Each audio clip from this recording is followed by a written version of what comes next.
Hola amigos, muy buenas noches, bienvenidos a otra nueva edición de Abogado Responde. Estamos en una edición muy especial porque estamos justo sumergiéndonos en el día justo en el que se conmemora los 400 años de la muerte de Miguel de Cervantes Saavedra. Ya saben, nuestro escritor más universal, por supuesto, una persona que ha marcado la literatura universal para siempre, y también se cumple la efeméride de otro gran genio, también 400 años del fallecimiento de William Shakespeare, que aunque inglés, pues obviamente es de todos, de toda la humanidad. Algo de estas características, de este calado, pues para el Abogado Responde no puede pasar desapercibido, con lo cual, de alguna forma, vamos a tocar estos dos grandes genios de literatura universal, pues a través, obviamente, a poder ser de la parte jurídica o de alguna forma de personajes que tienen que ver con el derecho que aparecían en alguna de sus obras. Para semejante cosa, la verdad, un invitado que sepa derecho, que sepa literatura, es complicado, que encima sea de Ferrol, más complejo es la tarea, pero bueno, desde la Dirección de Abogado Responde tratamos siempre de traerles lo mejor y creemos que lo hemos conseguido. Se trata, por supuesto, de unas personas que más sabe derecho actualmente pues, de Galicia, desde luego de los que más ha marcado la historia de Ferrol para siempre, y bueno, pues que también es un gran erudito, ha escrito infinidad de libros, bueno, infinidad no, pero ha escrito muchos libros, y se trata, como todos lo habrán podido adivinar, del magistrado Aulet Barros. Muy buenas noches, José Luis Aulet. Buenas noches, Juanjo. Y bueno, pues desde luego muchísimas gracias por estar aquí en Abogado Responde, que bueno, en fin, no, desgraciadamente no está en Ferrol todo lo que puede, pero bueno, en esta ocasión, estos días, pues lo hemos cogido al lazo, directamente, pues ha coincidido que entre, digamos, viaje, pues ha pasado por lo que es su ciudad natal, Ferrol, y la que supongo que no se olvida, ¿no? En absoluto. Y desde luego lo más claro es que me has cazado al lazo. Porque Literal. no contaba con esto, ni he preparado nada, ni sé de qué se me va a preguntar realmente. Sí, bueno, la capacidad de, en fin, de generar ideas y su gran memoria es tan extraordinaria que nos podemos permitir el gesto. Es muy humilde el invitado y desde luego sabrá responder perfectamente. José Luis Aulet, bueno, aunque luego tocamos un poquito de esa efeméride, la actualidad judicial está muy en ebullición. Yo no sé si es bueno o es malo que se ponga el punto de foco en la justicia tanto, porque es que prácticamente, dejando al margen las lecturas políticas, que obviamente nunca las hacemos en este programa, pero desde el punto de vista jurídico, claro, que estén continuamente, ¿no?, pues algún magistrado, algún juez en el foco, no obviamente en muchas ocasiones, o ninguna se puede decir, porque sea su intención, obviamente, sino por el puro hecho del objeto judicial. ¿Eso es bueno o es malo? Yo creo que no es ni bueno ni malo. Lo malo es que tengan que aparecer nombres de jueces, porque eso significa que la sociedad es conflictiva y entonces genera problemas judiciales, en el caso de España, de enorme calado político, social, económico. Eso es el aspecto negativo, claro. O sea, una sociedad bien asentada, normalizada, que no está en crisis de valores, pues lo normal es que los jueces aparezcan pues muy esporádicamente. En una sociedad crispada, traumatizada, en que se produce uno tras otro casos de corrupción económica y política también, pues es normal que los jueces aparezcan continuamente. Es lo mismo que sucede con los militares. Los militares pues pasan desapercibidos en unas épocas, pero en las épocas de guerra pues están continuamente en los medios de comunicación, si no ellos directamente, al menos en referencia a ellos. Muy bien. Bien, bueno, de todas formas, sí es verdad que, bueno, muchos de los casos, un poco lo que desespera, yo no sé si cree el magistrado Aulet que puede ponerse a remedio, es lo que se dilata los plazos. Es decir, se llegó a decir en algún momento que la justicia, si es lenta, no es justicia. Hay casos que se sabe cuándo empiezan, pero es que son interminables, ¿no? Es decir, hay procedimientos abiertos, personajes muy conocidos que llevan años en diligencias. Bueno, esto es un pecado mortal del sistema jurídico que tenemos, que es el sistema francés, lo que se llama en derecho comparado régimen administratif, la denominación francesa, que es un sistema muy burocratizado. Y entonces, claro, la burocracia exige plazos, procedimientos, quizás exagerados, en muchos casos absolutamente criticables, Estoy hablando de la ley, tal como están ordenados, no de la actuación de los jueces, que también tendrán sus culpas algunos, ¿no? Pero yo he tenido retrasos de años, ¿no? Cuando era juez aquí ejerciente en Ferrol. Claro, es que eso es difícilmente evitable en un sistema burocratizado. Como toda burocracia, va muy lenta.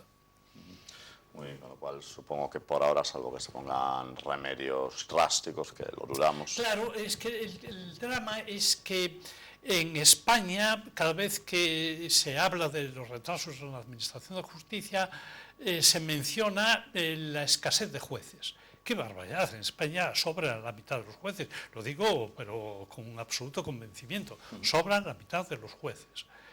Sobraría, mejor dicho, en condicional, si las leyes procesales fuesen de otra naturaleza. Lo que pasa que existe una hipertrofia de garantismo que no se da en los países anglosajones. Siempre tengo que acabar comparando con los países anglosajones por una razón muy sencilla, porque los dos grandes sistemas jurídicos hoy en día en el mundo, y ya no son en Occidente, son o el anglosajón o el francés, el modelo francés, el de droit administratif, régimen administratif. Y claro, no consiste en nombrar más burócratas. Uno sabe que la burocracia no tiene límites de crecimiento. O sea, tú nombras a 100 burócratas y la propia existencia de esos 100 burócratas exige la creación de aproximadamente 20 más para controlar la burocracia generada por los 100 burócratas. Pero esos 20 a su vez generan nueva burocracia. Y es el cuento de nunca acabar. ¿Sí? De hecho, es un poquito, bueno, ahora vamos a un poco al ámbito comunitario, es un poco incluso lo que pasa con los traductores, ¿no? Que se llega a poner un traductor, uno que corrija al traductor, pero claro, luego dicen, pero claro, ¿quién corrige al que corrija? El que vigila que el traductor lo haga bien, en fin, eso es terrible. De todas formas, una muestra quizás de la hipertrofia es un derecho que está muy influido por el derecho francés, y en fin, que me corrija el magistrado Olet si me equivoco, que es el derecho de la Unión Europea. Ahí están aumentando el número de jueces, hay plazos para ir aumentando progresivamente el número de jueces, y bueno, ahí supongo que bebe, de hecho, bueno, pues por contactos, digamos, que tenemos en Bruselas, nos consta que ahí toda la normativa comunitaria, si no toda, pero buena parte de ella, es influencia directa, bueno, incluso se copia de la francesa, con lo cual todos los defectos que tiene el sistema francés los está pues copiando. No solo reproduciendo la Unión Europea, sino multiplicándolos, pero multiplicándolos exponencialmente, ¿no? Por ejemplo, por poner un caso, lo que aquí llamamos, y esto lo he visto recientemente, lo he vivido en mi tribunal en Madrid, el concepto que hay en Francia, ya no digamos en otros países del continente, de lo que es un funcionario no fijo, es muy distinto de lo que entendemos en España. Y entonces aplicar esos conceptos, por ejemplo, a los interinos españoles, pues es un disparate y el resultado suele ser un auténtico disparate. Yo no quisiera entrar en ejemplos, y mejor no entro en ejemplos porque hay gente y mucha, porque son miles los que se encuentran en esta situación, funcionarios interinos con derecho a trienios, que resulta disparatado. Claro, no es lo mismo un país como Francia, que tradicionalmente tenía dos administraciones, la central y la municipal, que un país como España, que tiene 4 administraciones. Solo en España, parte de la comunitaria. Sí, y además en Francia están radicalmente coordinados, la administración del Estado y la local, y en España pues esa coordinación es muchísimo más débil. Entonces, por ejemplo, que la Unión Europea haya hecho reconocer a cualquier administración pública en la que ingresa un funcionario procedente de otra administración, hacerle reconocer los trienios que tenía reconocido en otra administración, pero ¿a cuento de qué viene? Es como si usted tiene muchos trienios en una empresa y se cambia de empresa sin decirle al nuevo empresario que es que tiene 33 trienios y tiene derecho a cobrarlos. Hombre, eso es un disparate, ¿no? Es un disparate, pero que tiene su explicación en el sistema francés. Bueno. Pero claro, nos lo han impuesto en España. Muy bien, son muchas cosas que efectivamente no pueden... Estamos hablando de millones y millones de euros al año. Sí. Que quizás, y con esto vamos a enlazar con el siguiente programa, porque la verdad es una tentación demasiado golosa el no preguntar a nuestro invitado de hoy, anglófilo reconocido, por un poco cómo ve el panorama del referéndum que se presenta para el próximo 23 de junio en todo el Reino Unido. Está influyendo muchísimo en la gente que se está decantando por el no. En fin, no sé si se atreve a dar un pronóstico el magistrado Aulet, pero de cualquier forma, ¿cree que todo el tema económico, es decir, la cantidad de dinero que quizás se dilapida en la Unión Europea, lo lento que es todo, la burocracia, ya no digamos temas de inmigración y demás, todo eso está pesando mucho en la enorme cantidad de gente que a día de hoy en el Reino Unido es partidaria del no? Claro, bueno, hay una cosa que no has explicado y es de qué va el referéndum, de permanecer o no en la Unión Europea. Hombre, la cuestión es complicada. Yo creo que el inglés medio no quiere estar ni loco en la Unión Europea y además le doy absolutamente toda la razón. Lo que pasa es que la Unión Europea actúa como una chantajista. O sea, lo suyo es un chantaje. Yo recuerdo un referéndum que se hizo hace años en Francia donde no funcionaba en absoluto la Unión Europea para nada bueno, o para casi nada bueno, y en que la gente no quería estar en la Unión Europea, pero claro, decían, ay, pero si es que si nos vamos de la Unión Europea, estamos hablando de Francia, si nos vamos de la Unión Europea nos quedamos aislados. Y en Holanda ha pasado lo mismo, en los Países Bajos. Es que si nos vamos de la Unión Europea, o sea, todos por la misma razón no quieren irse o tienen miedo de irse por no quedar aislados. Es un tema de socialización, pero claro, pero vamos, es que eso es un chantaje. Socialización secundaria, efectivamente.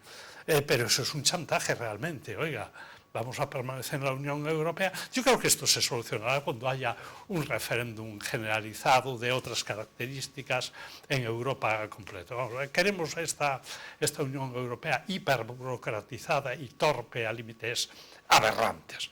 O sea, que la Unión Europea no haya sido capaz de decir una cosa tan sencilla como la que voy a decir ahora. Cuando la avalancha de cientos de miles, están previstos 3 millones por lo menos, de refugiados, y que haya aceptado sin más que tenemos un problema en la frontera que nos está entrando mucha gente.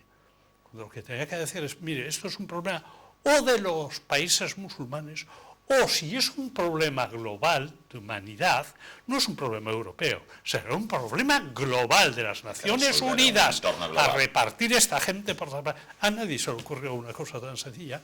¿Por qué? Pues porque los dirigentes de la Unión Europea son de una mediocridad absolutamente escandalosa. Me estoy refiriendo a los dirigentes de la Unión, no estoy hablando de las cabezas de los países que forman la Unión, que muchos de ellos también son de una mediocridad escandalosa. La Comisión Europea, escandalosa. Bueno, como fue incapaz de parar la guerra en Kosovo, como es incapaz de intervenir en Bosnia, donde las instituciones están siendo tomadas por musulmanes radicales. Tuvo que intervenir Estados Unidos en el caso de Kosovo. Clinton. O sea, que lo teníamos al lado del corazón de Europa. Con eso queda dicho todo.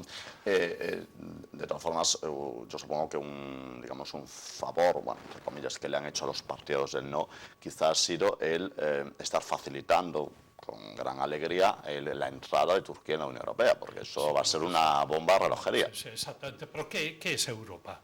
O sea, realmente estamos diciendo que Europa, el problema que tiene es político, en el sentido que los miembros, los ciudadanos de los distintos países miembros no se sienten realmente europeos, más que de una forma muy general, etérea y tal, sino que se sienten principalmente ciudadanos de sus países, en el caso de España, de sus países, en plural también, ¿no?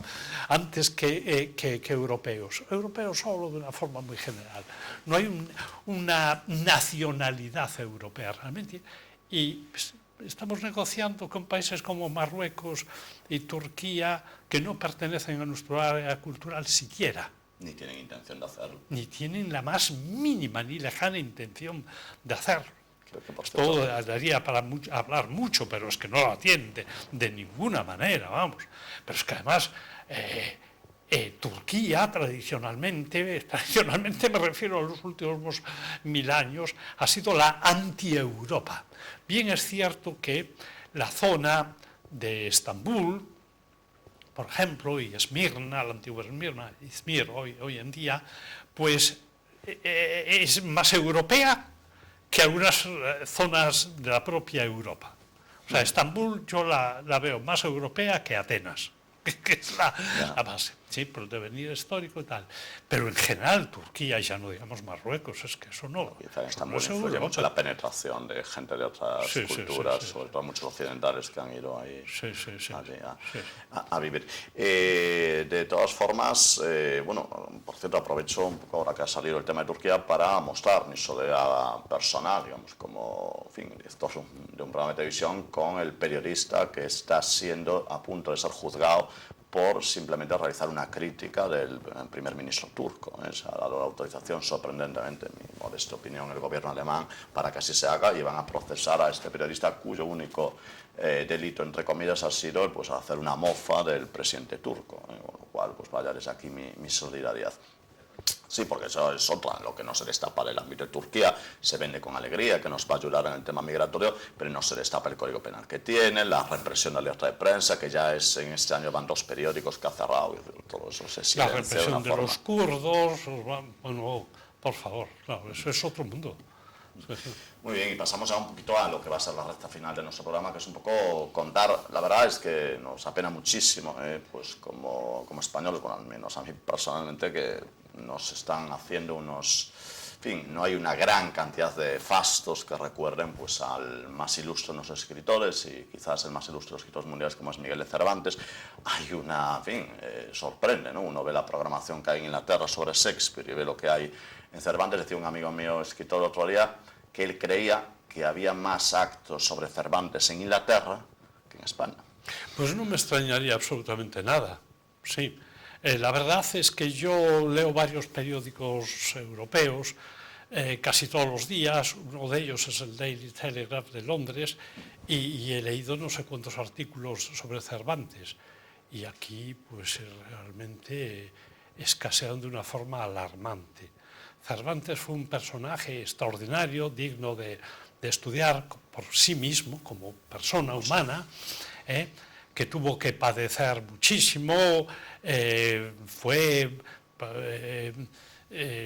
preso, como es bien sabido, en Argel durante 5 años, donde él preso por secuestro para pedir un rescate. Claro, es que cuando hablamos de que se acabó el problema musulmán con la expulsión de los granadinos del reino nazarí de Granada, eso es una barbaridad, un disparate que no se sostiene. El problema con los musulmanes persistió hasta la conquista de Argelia, autorizada por el Congreso de Viena de 1815, cuando cae Napoleón, pues se reúnen las potencias. Pero quizás el inicio de la diplomacia. El inicio de la diplomacia, con su creador, Metternich. Sí.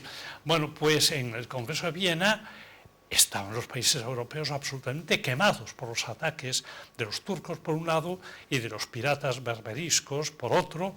Estamos hablando pero de asesinatos y secuestros por millones a lo largo de estos últimos siglos, ¿no? Y una de las víctimas había sido Cervantes. Cervantes intentó escapar en varias ocasiones. En la última, habían sido 3 ocasiones, porque yo no traía preparado esto, no contaba con esta entrevista. La última fue condenado a sufrir 5.000 garrotazos. 5.000 garrotazos. Y en eso, garrotazos, golpes, 5.000 garrotazos, dados en distintos periodos, ¿no? Para que no muriese. Claro, fue entonces cuando por fin se consigue el rescate y puede ser rescatado de Argelia. En contraste, se encuentra su problema de desaparición de ciertas cantidades de dinero que le estaban encomendadas como recaudador de tributos, ¿no? Igual que Shakespeare. Igual que Shakespeare, por cierto. Y esto, claro, el problema fue de tiempo. Quiero decir que lo que hundió a Cervantes fue que estuvo muchísimo tiempo en un proceso, yo no me acuerdo ahora cuánto fue, en un proceso judicial, burocratizado, en ese caso con una burocracia basada en la burocracia imperial romana, el derecho tardorromano aplicado en España a través de las leyes de partidas y legislación complementaria. Y entonces lo que lo hundió fue la estancia en la cárcel mientras se sustanciaba el proceso, porque después el proceso en sí fue muy sensato y los jueces pues fueron benévolos hasta cierto punto, teniendo en cuenta las condiciones de la época, claro. Estamos hablando, por cierto, en el siglo XVI, es decir, antes de la... Claro, a finales del XVI. Antes, sí, por supuesto, de la edición de las dos partes del Quijote. La primera parte, si mal no recuerdo, es de 1606. Me suena que es de 1606 ambas. Sí, me suena 1606. Y tal. Años antes de su fallecimiento. Sí. Entonces el proceso español era bastante parecido, más burocratizado todavía que el actual. Claro, los tribunales funcionaban como órganos que se movían a base de aranceles. O sea, como hoy un notario o un registrador cobran a base de aranceles, y si no cobran, pues dejaban para más adelante el asunto. Había un fijo. Hasta que no eran los jueces realmente, eran los secretarios, pero que eran los que dirigían el proceso, claro. Puede ser un personaje así muy extraño, casi todos ellos curas y muchos licenciados en Alcalá o en Salamanca, que era la fuente de un número enorme de juristas en España. Sí. Y Cervantes, que por cierto, aprovechamos ya para ir anunciando que lo grabamos al final del programa, creemos que un gran acto en el cual este programa y en concreto pues su director y presentador pues va a colaborar, va a poner su humilde grano de arena, un homenaje que se dará a Cervantes, en el cual creo que también participará nuestro invitado, que será el sábado, mañana, a las 12:30 en el Salón de Actos de la Autoridad Portuaria. Recuerdo, sábado 12:30 habrá ese homenaje a Cervantes, que bueno, pues un poco se organiza propiamente desde la sociedad civil, es decir, no hay ninguna institución por medio, simplemente pues la colaboración del puerto, que es el que hace el Salón de Actos. Cervantes, sí, perdón. Sí, reflejaba muy bien la vida, no solamente del proceso, porque en sus obras sí habla de justicia. Se puede ver un poquito, ¿no? En sus novelas ejemplares, sí. Si uno pasea por el Arenal de Sevilla, hay una lápida donde hoy hay un mercado que afortunadamente es feísimo, que afortunadamente están reformando, donde recuerda los diálogos en el patio de Monipodio. Era la cárcel, realmente aquello eran los aledaños de la cárcel donde la gente vivía y todo esto, tal, con temas judiciales. Y yo ahora no me acuerdo qué expresión me hizo mucha gracia de Cervantes sobre el tema. Sí. ¿Cómo era? Algo así como los peores enemigos que tenemos los ladrones son los jueces, porque les hacemos la competencia. Sí. Una persona sin duda brillante. Y hay varias teorías, parece que la más fiable es que no se conocieron, no tuvieron constancia uno del otro, digo, entre Cervantes y Shakespeare, desde luego no se vieron en absoluto, porque es probable que a lo mejor ni saliesen de España, al menos uno de los dos. No se conocieron, pero es curioso, ¿no? Que en la misma época, pues otra mente brillante, pues como William Shakespeare, han estado muy diferentes, ¿no? Los personajes, incluso su forma de tocar la justicia, obviamente son hijos de su tiempo, hijos de su tiempo, del mismo tiempo, pero quiero decir hijos de la zona, muy distinta, la Inglaterra del siglo XVI y principio del XVII, que la España, ¿no? Del siglo XVI. Bueno, yo creo que sí tuvieron noticia, hay teorías por ahí, sí tuvieron noticia. De hecho, lo que pasa es que hace mucho que leí esto, algunos pasajes se copian o parecen copiados, ¿no? Con lo cual, pues supongo que sí tendrían noticia. Tengas en cuenta que el Quijote fue un éxito inmediato, pero inmediato y enseguida traducido. Y tengas en cuenta también que Shakespeare llevaba teniendo grandes éxitos de escena desde los años 80 del siglo XVI, o sea, 30 y pico años antes de morir Cervantes. Entonces sospecho que sí había conocimiento mutuo, o al menos parcial. Claro, el tema judicial en Shakespeare es muy distinto. Así como Cervantes sufre el tema judicial en sus propias carnes y lo trata humorísticamente en algunas de sus novelas ejemplares, en cambio Shakespeare, en muchas de sus obras, que son dramas, son dramas para el teatro, sí, aparecen las figuras judiciales, los problemas, el planteamiento psicológico de cómo abordar ante los jueces tal o cual tema. Los jueces eran generalmente, que cuando se refiere a la Edad Media, eran los reyes, los propios reyes, ¿no? Y sí es muy curioso. Bueno, Shakespeare realmente no se distingue por sus conocimientos jurídicos. De hecho, cuando era un niño, alguien de su familia quiso que estudiase filología, para traducirlo a los términos actuales, y dijo que no, después derecho y dijo que no, y después ya no me acuerdo qué otra cosa era, si teología, y dijo que no, lo suyo era el teatro, todo eso. Pero sí trata el tema desde el punto de vista psicológico. Shakespeare fue un gigante de la psicología. Tan gigante de la psicología que fue el gran psicólogo anterior a Freud.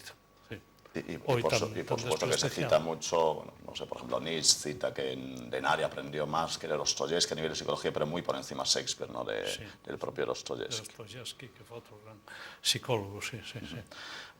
Muy bien, entonces un poco tratan perspectivas distintas, pero se puede decir que reflejan bastante en ambos casos la justicia de la época, es decir, cómo digamos... Sí, yo creo que son fieles a la justicia de la época, o al menos al sentir popular de lo que era la justicia.